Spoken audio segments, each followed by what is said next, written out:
She leaned back in her chair like she'd already won. Her smirk was sharp, almost rehearsed, as her voice cut through the stale courtroom air. The prenup is ironclad. The judge scribbled something. Her lawyer adjusted his tie with confidence. I said nothing. Instead, I slid the paper across, tapped a single paragraph, and sat back. That's when her lawyer's face drained of color. His lips moved without sound at first. Then he grabbed her wrist and whispered, panic breaking through the facade. "The house, the accounts, what did you do?" I remember when her smile wasn't a weapon. We met at a fundraiser years ago. She lit up the room, polished, magnetic, untouchable. I thought I was lucky she noticed me. Back then, I was building my company brick by brick. She called me her visionary, said she believed in me, said we were a team. I believed her. For years, I carried the weight while she enjoyed the shine. Designer bags, trips she needed for her mental health, nights out with friends I never met. I told myself it was balance. I told myself this is what love looked like. Until the cracks showed. It started with late nights. Business dinners she didn't bother explaining. Texts flipped face down the second I entered the room. A perfume scent that wasn't hers clinging to the passenger seat of her car. I didn't confront her, not then. I just watched, listened, collected. The final blow came with her laughter, floating through the bathroom door while she thought I was asleep.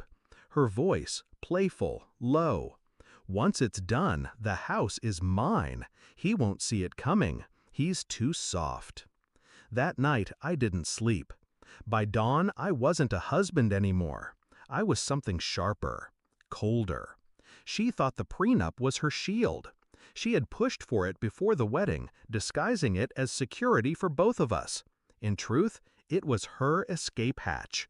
Written in her favor, weighted against me. But she underestimated me. I had quietly amended it.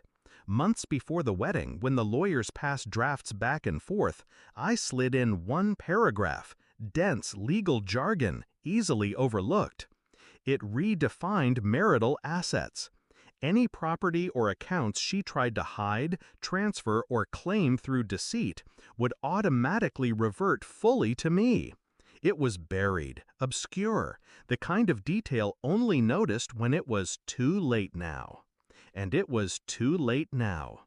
She strutted into court in a designer dress, certain she'd walk out richer. I let her. I let her bask.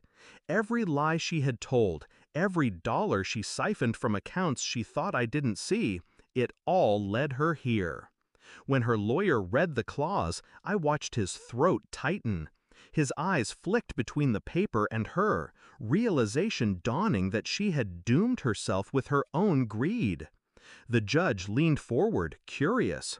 Her lawyer stammered, trying to untangle what he read. But the language was airtight. My language. Her smirk faltered. The first crack. She whispered, harsh, "Fix it." But there was nothing to fix.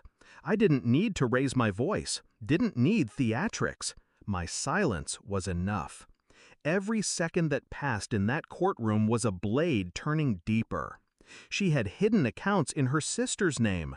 She had tried to shift property titles quietly, assuming I was blind.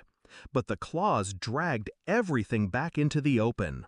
Not just into my possession, but into legal record. Her lawyer's whisper wasn't for her, it was for himself. The house, the accounts, what did you do? She realized then, she had handed me everything. The ruling came swift. The prenup she thought would gut me instead stripped her bare. The house reverted to me. The accounts drained back. Even the assets she thought invisible were now tied to fraud. She left the courtroom pale, shaking. No smirk, no victory, just silence. I watched her go. I didn't feel joy, not anger, just a final, satisfying calm. She thought betrayal was a game. She forgot I knew how to play. People ask if I regret it. No, she wanted a war. I gave her silence, strategy, and one signature on a page she never bothered to read. She thought she was smarter, stronger, untouchable. But in the end, she taught me my sharpest lesson.